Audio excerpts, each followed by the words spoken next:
Dear viewers, এটা এমভিভেকার software. আমি এই সফটওয়্যারের প্রত্যেকটা জিনিস আপনাদের দেবো, যেমন এখানে file option, edit option, view option, insert option, format, simple, analysis, tools এবং উইন্ডো। এখানে দেখুন প্রত্যেকটা জিনিস আমি আপনাদেরকে বুঝিয়ে দেবো।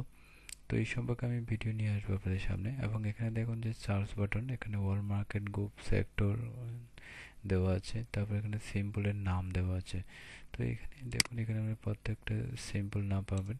তো কীভাবে এমভিভেকার সেট করতে হয়, কীভাবে আমাদের শেয়ার মার্কেটের প্রাইসগুলোকে মানে আমরা এখানে ডাউনলোড করতে হয়, কীভাবে ডাউনলোড করতে হয় এবং আমরা কীভাবে এটাকে ব্যবহার করব, এই সেই সম্পর্কে আমি আমি আপনাদেরকে ভিডিও দেখিয়ে দেবো। এবং আমাদের প্রত্যেক দিনের যে ডাটাগুলো আমরা কীভাবে এমভিভেকার সফটওয়্যার ডাউনলোড করে ফ্রিতে ব্যবহার করতে পারবো, আমি এটা দেখিয়ে দেবো। প্লিজ আমার সাথে থাকবেন এবং আমার চ্যানেলকে অবশ্যই সাবস্ক্রাইব করবেন। Thank you so much.